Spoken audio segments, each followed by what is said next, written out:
Hello and welcome back to the Untriggered Parenting Podcast with me, Paula Sampson Lawrence. Today my very special guest is Louise Anne. Louise Anne is a female empowerment coach and she teaches women how to reclaim their power back after emotional abuse. And on today's episode, we discuss what empowerment means and some of the lessons we can teach to our young girls, the new generation, and to empower them in their life choices. So let's dive in. So welcome, Louise Anne, to the show. Really excited to talk to you because you're all about empowering women, empowering the next generation. So if you give us a little background about you so we can get to know you a bit better.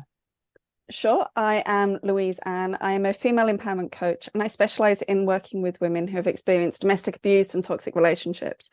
And that really comes from my own experience. So I was raised with an emotionally abusive, narcissistic father. I am the youngest of three. So I've got two older sisters and I grew up with my mum living in survival mode.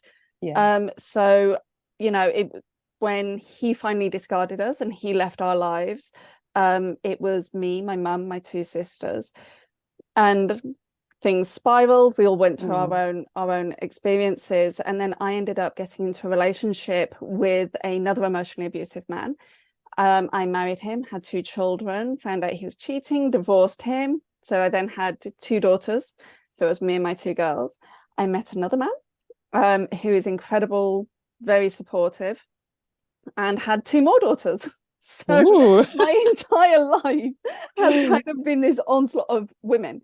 So it's kind of like I grew up in a house with my mum and my two sisters. I now live in a house where it is me. I've got my four daughters and I've got my partner. And it's kind of like, so there are a lot of women in my life. And so I think it's just always, I don't think I had a choice. You had no choice. Yeah. Well, I love that you're surrounded by women and I love your story of where you've sort of come through, and I would consider you an empowered woman. So what do you think empowerment looks like for a woman who's fully in her empowerment, in her confidence, in her living her life by design? I think it's that, living your life by design. I think it's the freedom of making choices for yourself and not making choices based on other people's opinions. Because I say that's like everybody has their own definition of success. Success is a very vague word. My definition of success is to not be controlled by other people's opinions. So that means neither seeking their positive opinion by doing things that I think they're going to approve of, like, you know, I need people to think that I have a lot of money, so I'm going to spend and buy this car or wear these designer shoes. Nor does it mean that I'm going to worry about them having a low opinion of me by me doing things that they might not necessarily like, you know, not shaving my legs because I can't be bothered. It's that kind of thing. I want to make choices for me and not based on what other people are going to think of me. That's my definition of success. And to me, that is empowerment. That's being an empowered woman. I think that's so important, especially for the next generation that's coming up behind us, really. Because I think that I'm sure with all the lessons that you've learned through all your past relationships, even from the relationship with your dad, you know, there are things that you were, I'm sure, conditioned to believe. Oh, you know? Absolutely. Exactly. And that steered how you went in life. So I'd like to kind of talk about what are some of that conditioning that we give girls that won't serve them later in life? I think we've really got to have a look at the entire way that society perceives females, because it's not just about the parents and everything else. It's about the schooling system. It's like it's been so indoctrinated for like hundreds of years, thousands of years, that we are lesser than, but also that women are in constant competition with each other. Now, I cannot think of that many films or TV shows where it isn't woman versus woman, where you've got the mean girls and then you've got, you know, it's always, and if there's cheating, the two women are fighting because the guy has cheated on them. It's like, hold on, but he's to blame. Like, why is it always women set against women? And it's because when we come together, we are phenomenally powerful. And Yes. that is it. And it is easier to control women when they don't have that support system, when they don't have those structures in place to make them feel good about themselves. People are easier to control when they are feeling low down, when they're feeling weak, when they're feeling powerless.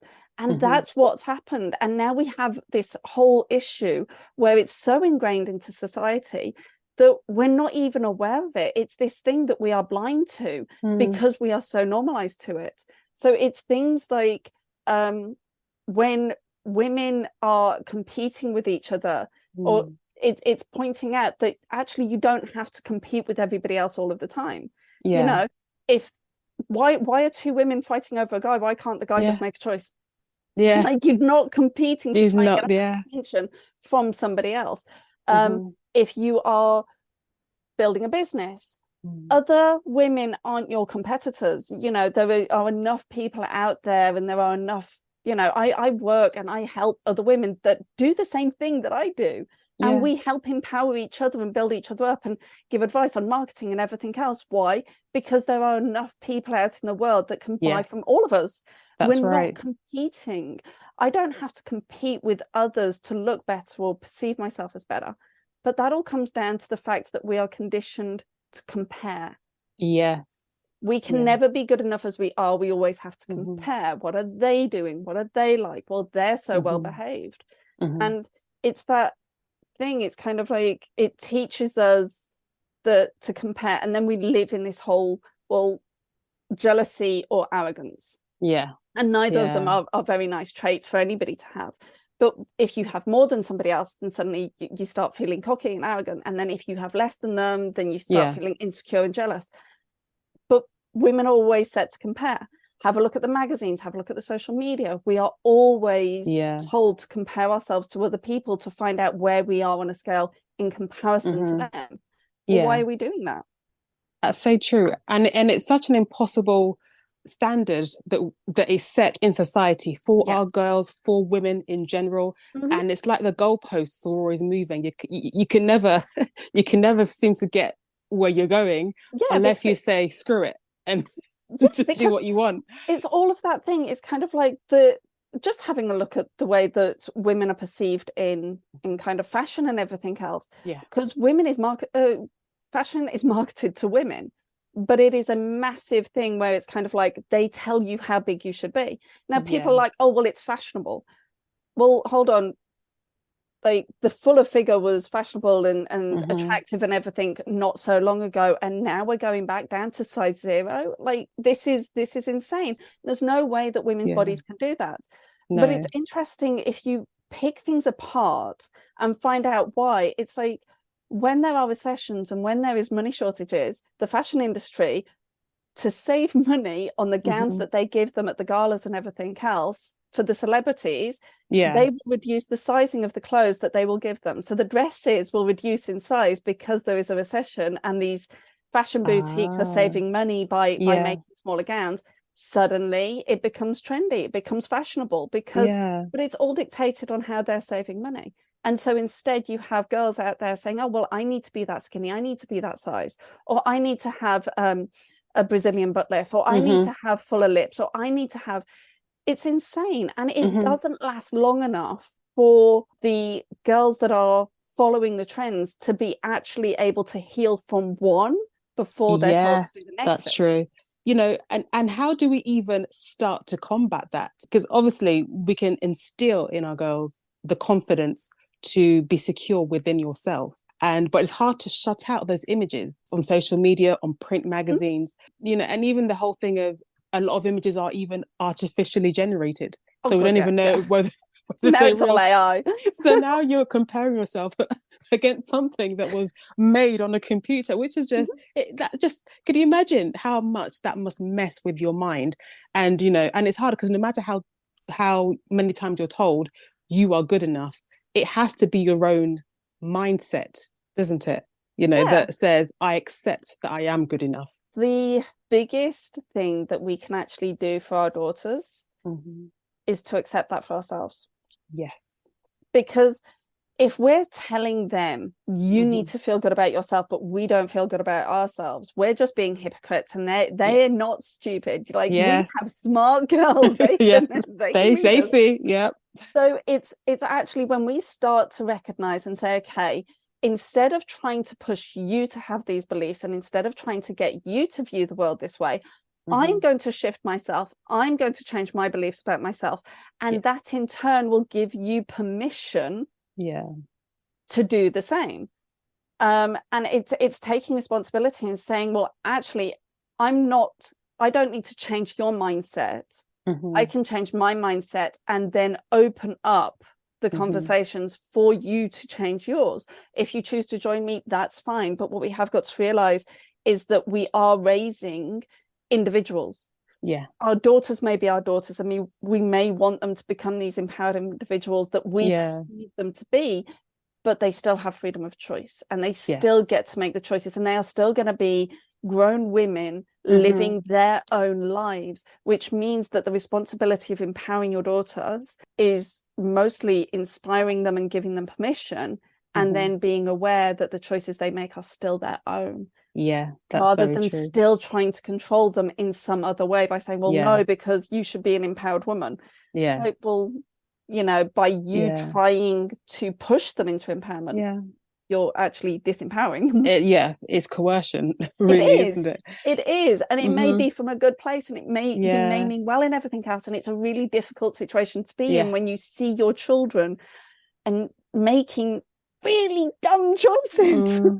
You have to step back and go, hold on, it's their life. And they need to learn to live it. So all I can do is empower myself and build myself up to the point that when they need me, I am here, I am strong, and I can be there and be the best version of myself for them.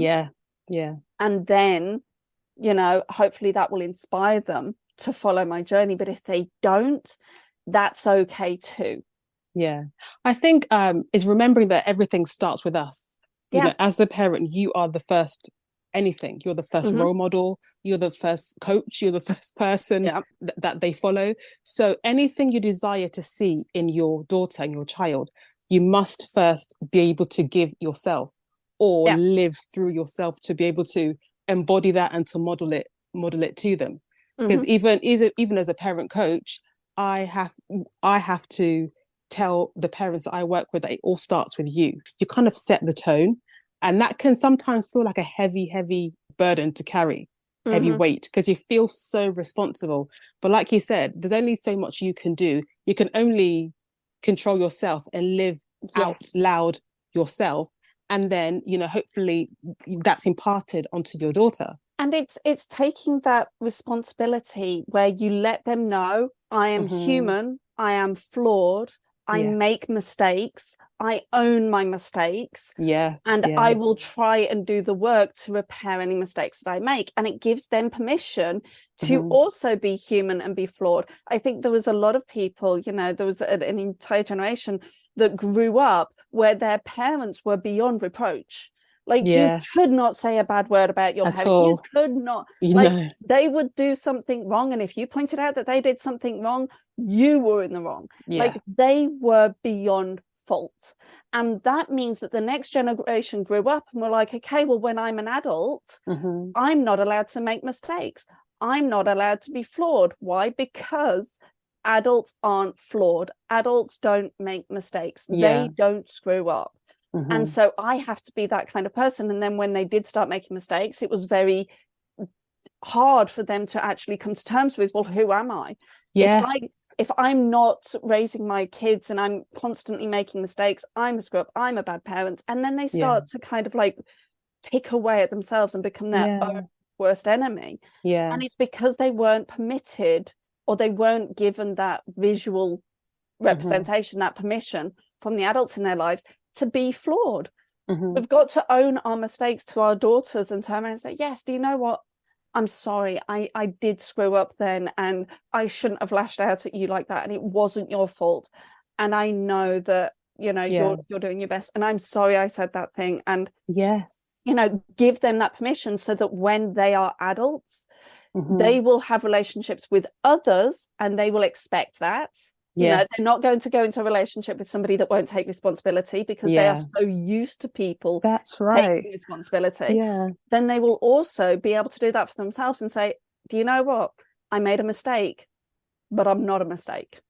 Absolutely. Oh, I was clumsy, but I'm not clumsy. Like, that was clumsy, but I'm not clumsy. Oh, that was stupid. I'm not stupid. And you start to give them permission by doing it yourself to separate who they are from their actions.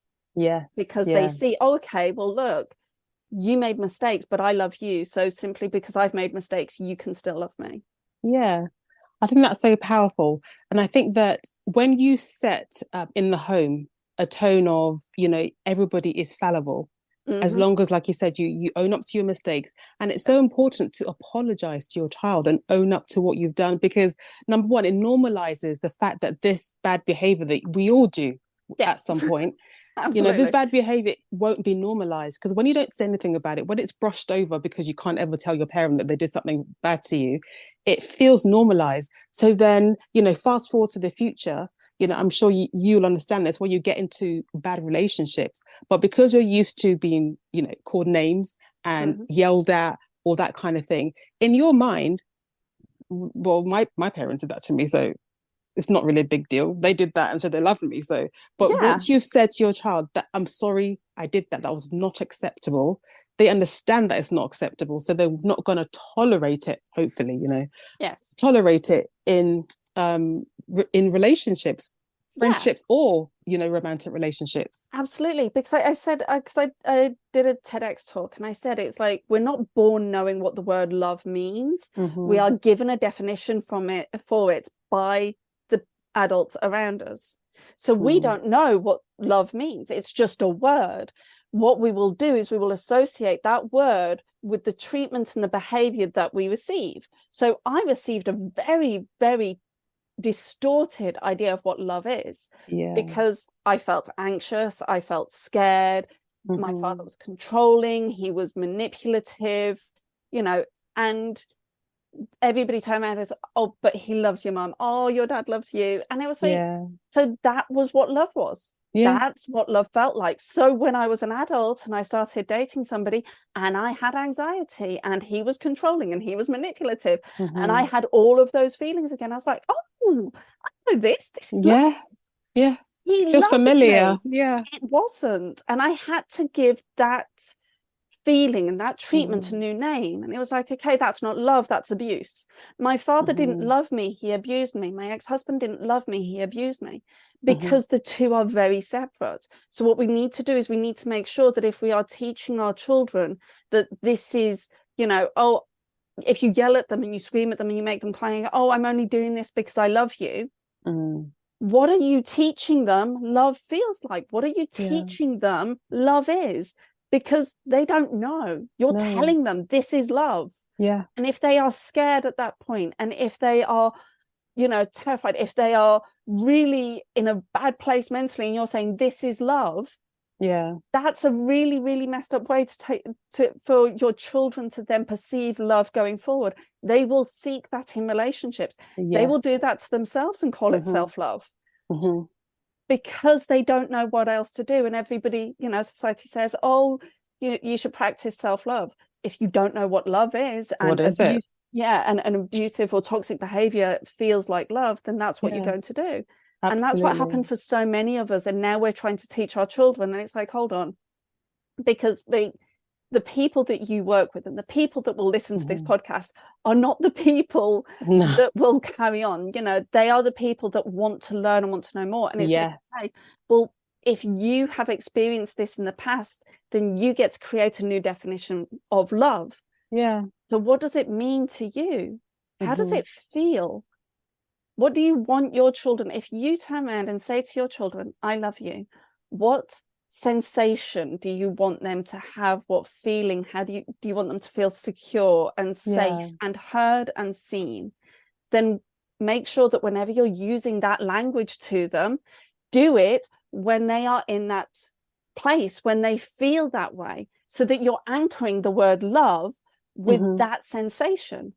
Yes, that is really powerful. And I wanted to sort of move into what sort of lessons do you think we can pass on to our young girls as they, grow into womanhood? Because there's so many things that I feel that I didn't know.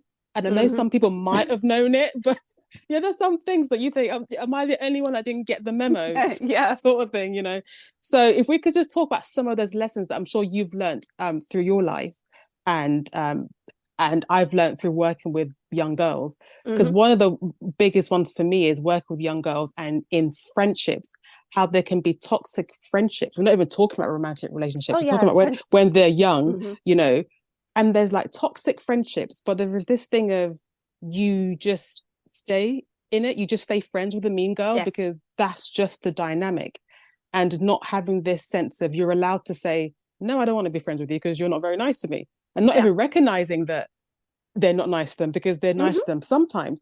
Monday and Tuesday, they're nice to them. Wednesday, Thursday, Friday. I always say to my girls, how do you feel when you're around them? Are they nice to you all the time?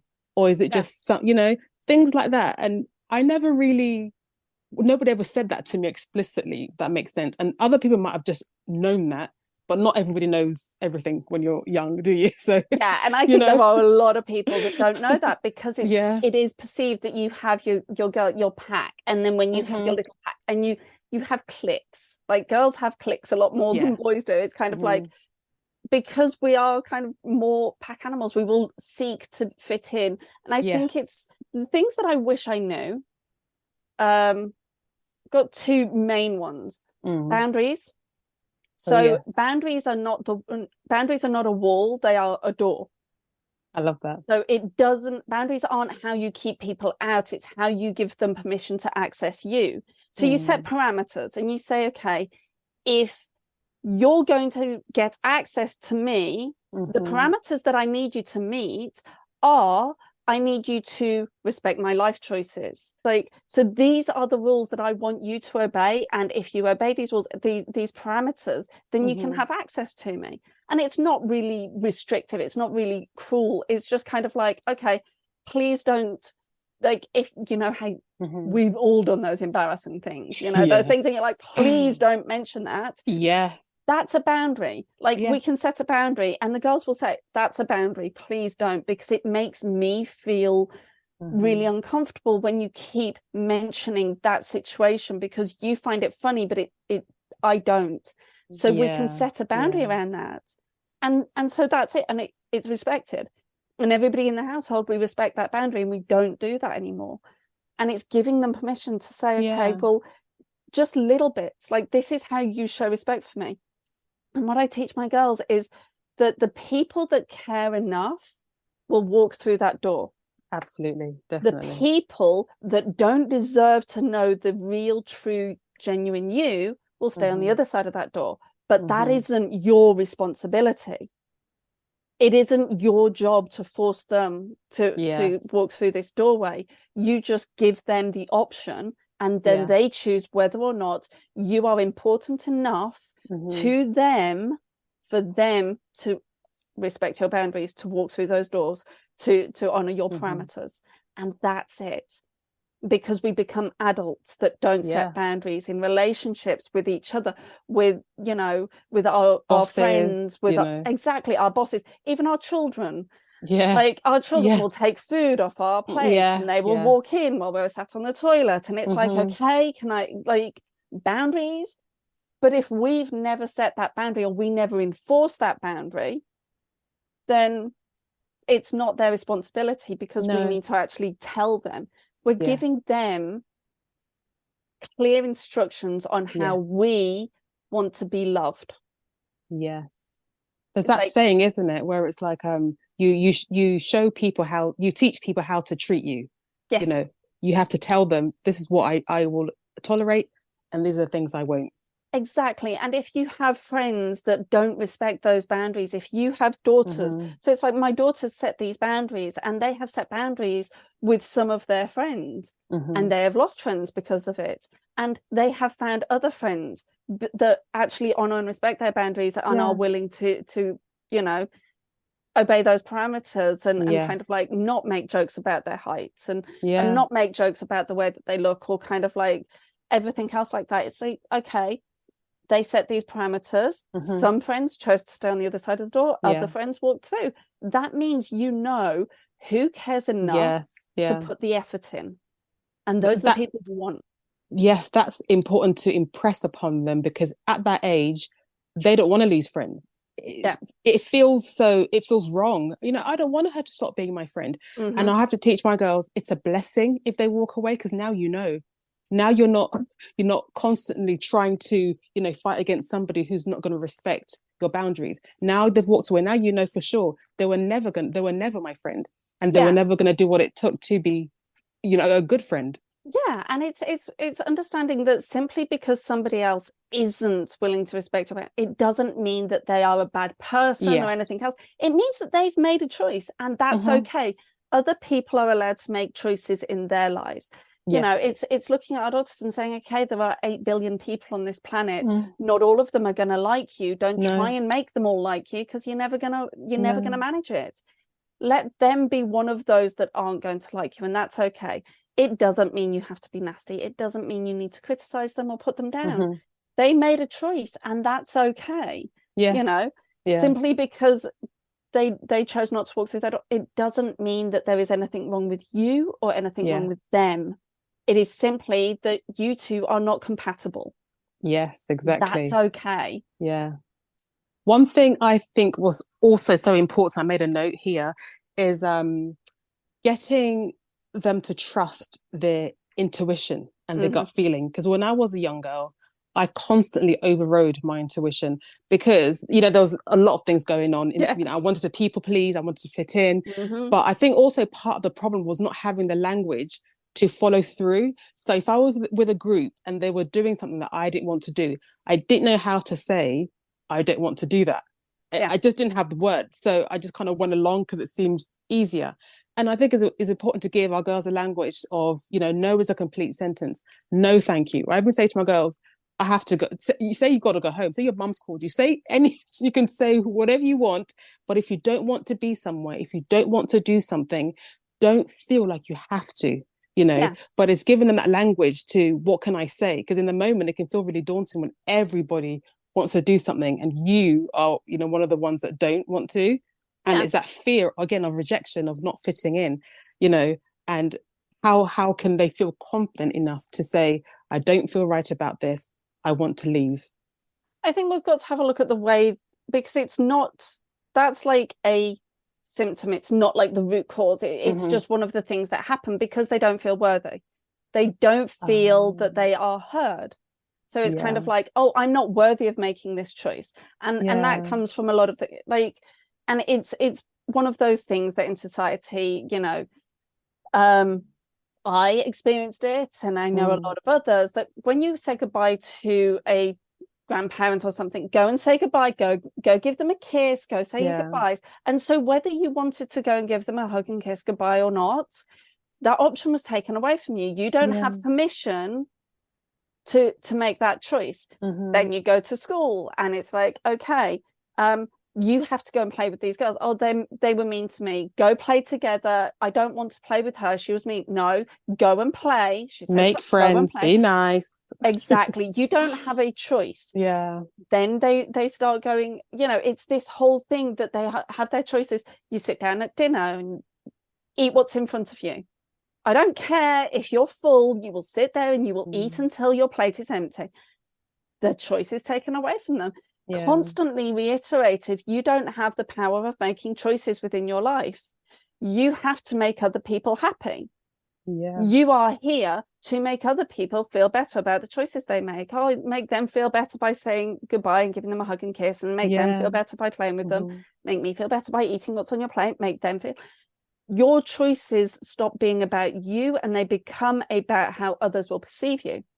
So true. And so then you're turning around and you're putting them in a situation where there are a lot of people and they don't have the confidence of making choices for themselves. And then we're turning around saying, make a choice. You should be able to make a choice. And it's like, well, how can I make a choice? It's so true. When the adults in my life have always made my choices for me. And now you're telling me to make a choice, and now you're saying to stand by my choice. I don't know how to make a choice, and I don't have to stand by my choice because you've always said that I if I make the wrong choice, it gets taken away from me, and I'm in the wrong. So it's that, and it's like, okay, make choice and then support them. Like I said before, it's like we're raising them to be adults that will make choices in their own lives. The choices that they make, it means that sometimes when they're young, they will make stupid choices. And you just have to sit there and say, okay, then that's not endangering your life. I will let you make that stupid choice. Like, if you're going to try that, fine. Like, I will stand back and I will see what happens with this. And it's supporting them when their choices don't go right. So that they start to know that making choices and standing by those choices is safe. It's okay if you make a wrong choice. I will support you and I will love you because you made a mistake, and that's okay. So it comes back to that whole, it's all interwoven. Like, it's all interwoven. Yeah.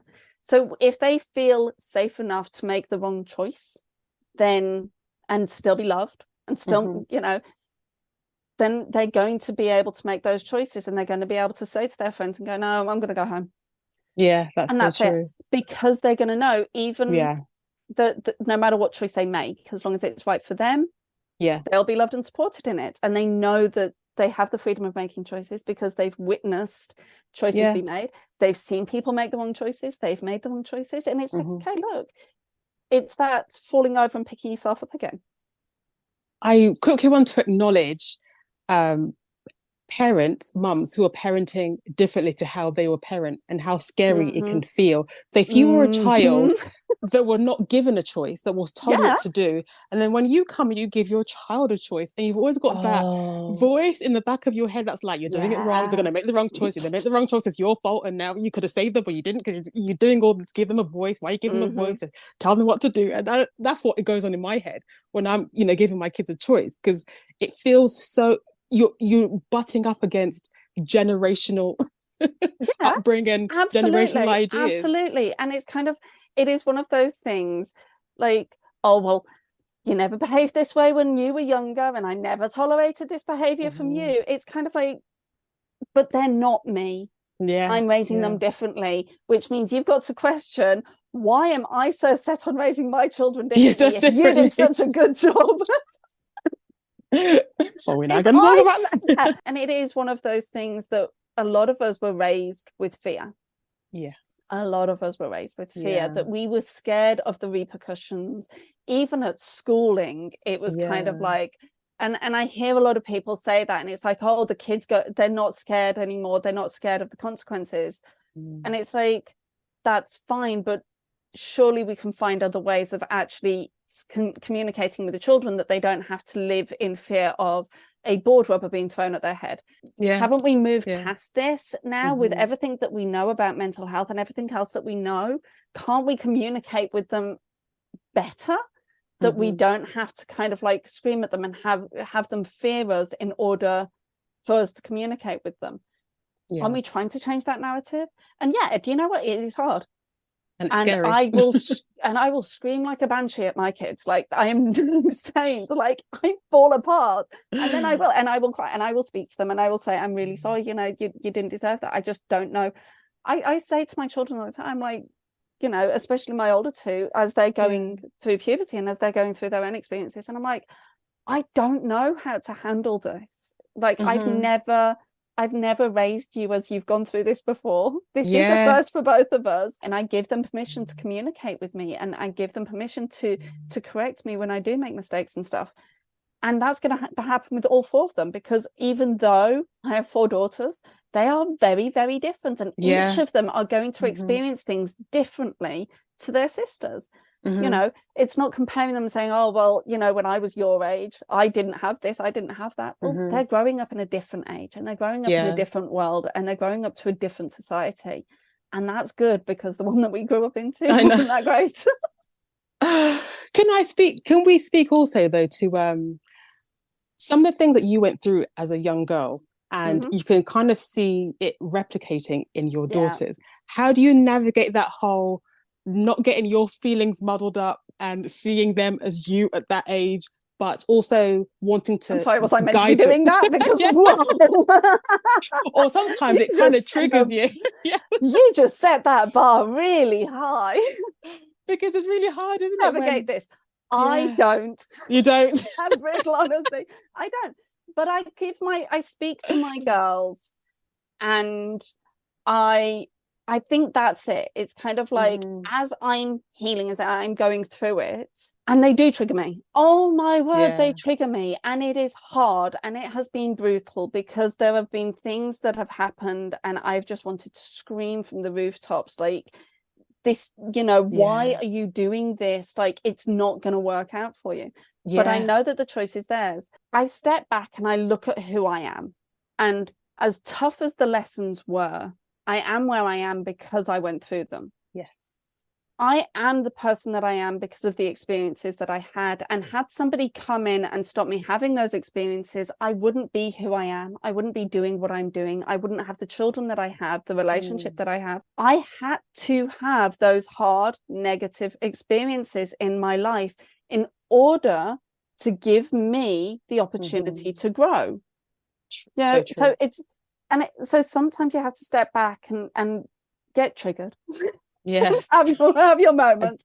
Deal with your trigger yourself. And then step back and say, okay, but what part of this triggered me?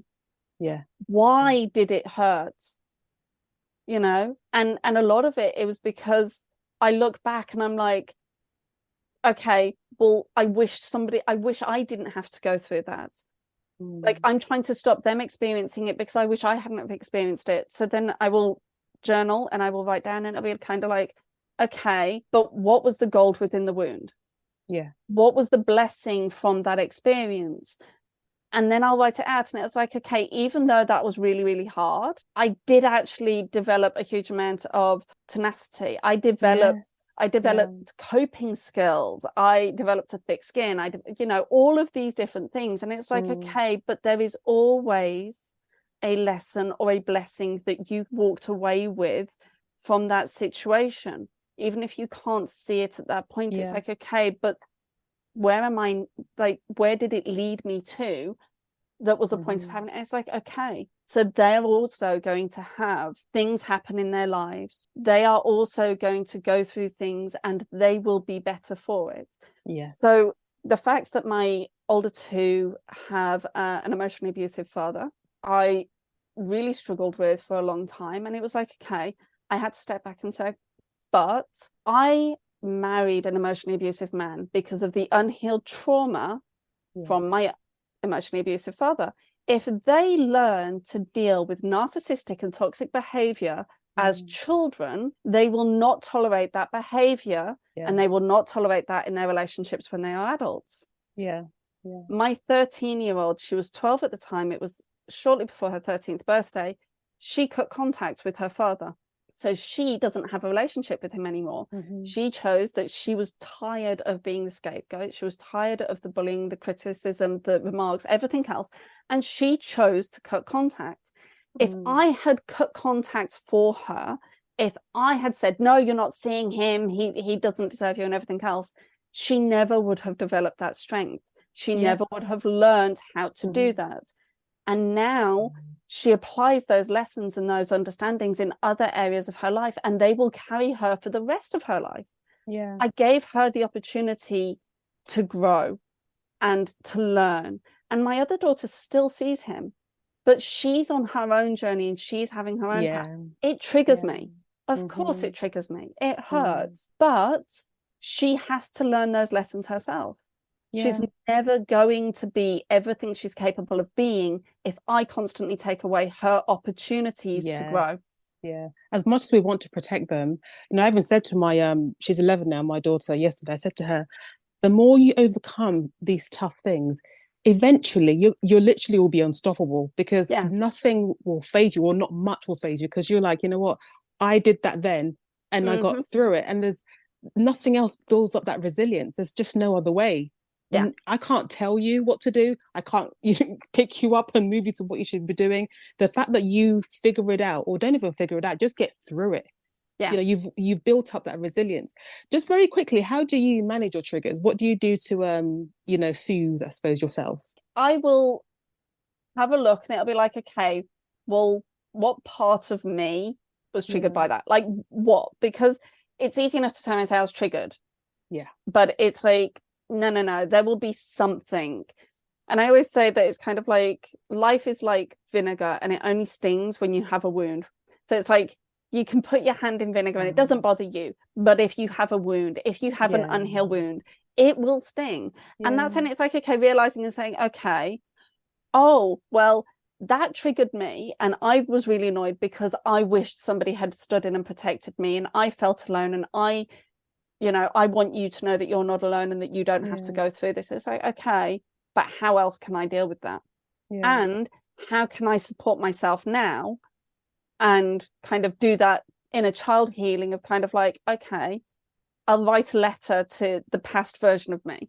And I've done that many times, like healing letters, and I will therapeutic letters to the 8-year-old version of me that felt so alone. And I will write a letter to them about kind of like how you're not alone and people do love you and you are cared for and you're going to be okay and you're going to get through this. And so I'll kind of just journal and write out and heal those parts of me that needed what I am now trying to force upon my children. Yeah. So just as we're wrapping up, what habits do you have that you pass on to your girls that just kind of helps you with your emotional well-being, I suppose? Are there any habits or things that you do that you think one of the main things that we do, so I teach my girls that there is a difference between confidence and arrogance, because a lot of confident women get called arrogant. And it's like, we reframe it. So it's like, confidence is how you feel about yourself. Arrogance is how you feel in comparison to others. Confidence is, I look good today. Arrogance is, I look better than her. Confidence is, I did that really well. Arrogance is, I did that better than anybody else. There is a difference. Confidence builds you up. Arrogance builds you up while tearing someone else down. So we do confidence, not arrogance. You can build yourself up, but don't do it in comparison to anybody else.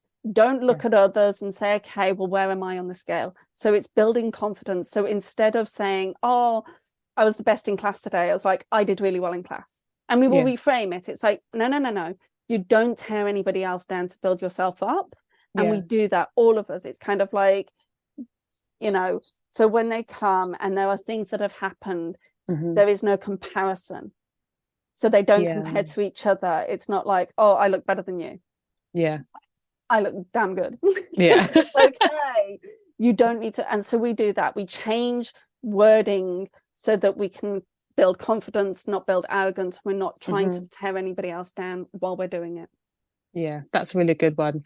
I also, with my girls, I teach them about journaling. And sometimes you just got to dump what's worrying you, get it out of your brain and down on a piece of paper. Rip it up if you have to after. But sometimes you just have to get it, get it down, get it out, So because like my eldest, she will journal, write everything down.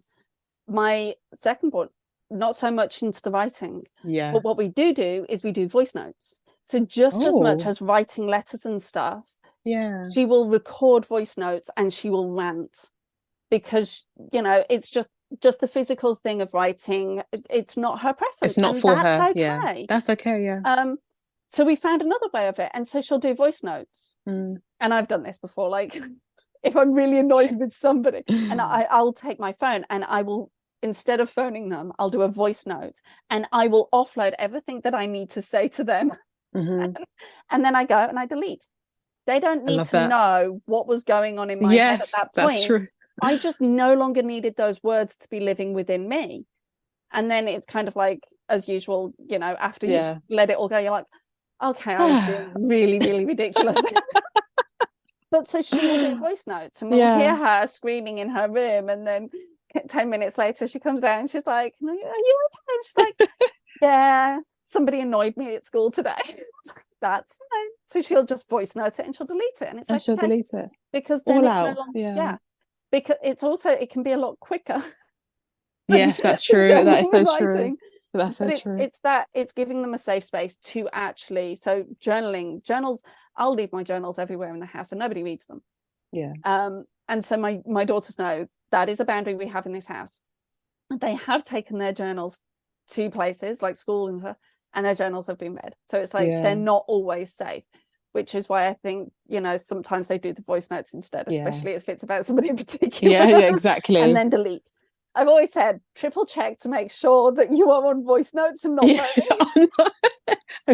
and send it to somebody like, whoops. But so it's just kind of like, and then just delete, and it's like, okay, there you go, not my feelings anymore. And I journal out, brain dump all of them.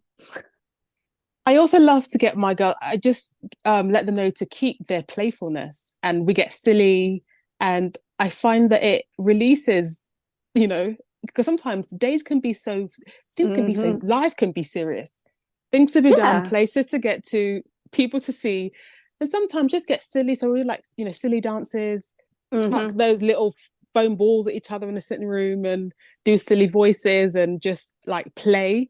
Because I think as they get older, play becomes less and less. So I think we retain it by being silly.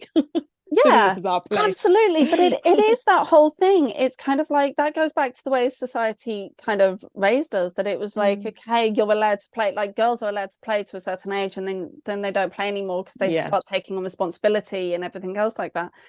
But it's kind of like, and in the whole Barbie movie and everything, it's like you put down your dolls for the last time. And that's it. And we're not permitted to play anymore. We're not allowed to be silly or anything else like that, because it's not deemed very ladylike. It's not very ladylike. Not ladylike. It's like, well, hold on, I'm a lady and I'm doing it, so that means it's ladylike. It's fine. That's right. It's making the choices, and so yes, it's being silly and it's doing the things that people don't necessarily think you should be doing. I'm extremely lucky. I have a very playful partner. So like my partner Dave, as a family, we all go to the cinema when it's the Minions movies. We went when there was 4 of us dressed as Minions. Dave and I both have Minion outfits.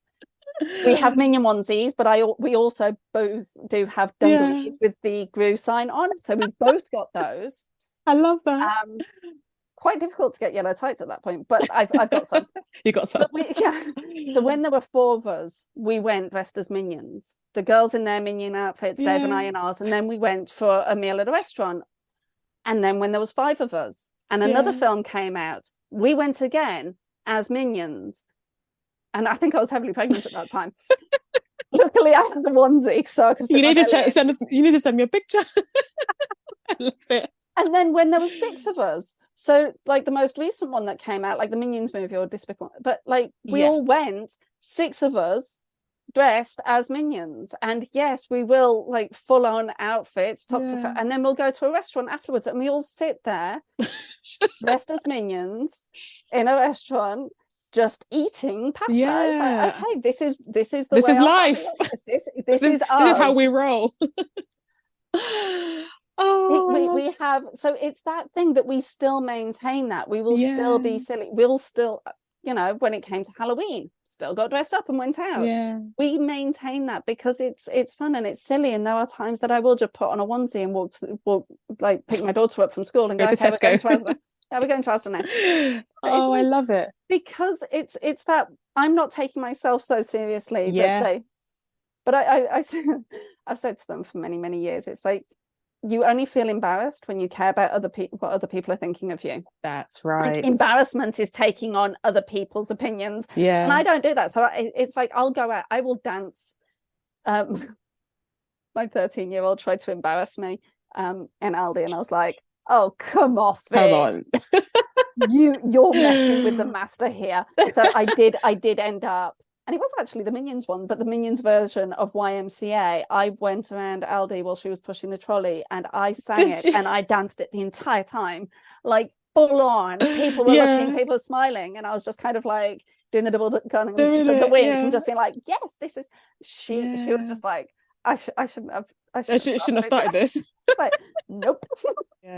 It helps keep that connection, It does, but it's kind of like there's also things like gibberish. Oh. So they say that gibberish. So gibberish is it's like laughter yoga, if you've heard of that. Yes. So like gibberish is another form of that, and Dawn French does it. So it's kind of like if you ever catch, and she'll just sit there, and it's where you don't speak any particular language, but you just make up noises and sounds. Oh, I see. So I'll be stood, and Olivia will just come into me in the kitchen. She'll just be like, and I'll just say, and we'll have an entire conversation in gibberish, and it activates different parts of the brain because you're being creative, and then it's kind of like, it's this entire thing. It activates different parts of the brain, but it's just noise and it's just silliness. Yeah. And then we just kind of like get more exaggerated. More into it. Yeah. And then sit and kind of like, and then we'll just be laughing. And it doesn't have to be difficult, and it doesn't have to be complicated. It can just be something like that. Spontaneous and in the moment, you know. I really do love that. Before I let you go, let our listeners know where they can connect with you, find you, and work with you. Yeah, absolutely. So I am Louise Anne. So on social media platforms, it's louise.anne, A-N-N-E, because I like to be difficult. And with an E? And with an E. Yeah. Louise Anne Coaching. So louise.anne.coaching, and that's on all the social media, so I believe. So like Instagram and Facebook, and then Facebook. And I think that's my YouTube as well. So it's kind of like, so you can find me there. Otherwise, it's www.louise-anne.co.uk. Excellent. I'll put all the links. I'll get them off you. I'll put them in a show notes so they can just click on it and get you. But thank you so much. I think we just about did under an hour, didn't we? We were fine. We didn't get we didn't get lost and derailed and not too much now. Not too much now. Oh, well, thank you so much. It was really, really, I'm so happy to have spoken to you, and thank you so much for coming on. Pleasure. Thank you so much. Thank you so much for listening. I hope you enjoyed that episode. And as always, if no one has told you today, you're doing a great job and I'm proud of you. And I'll see you next time.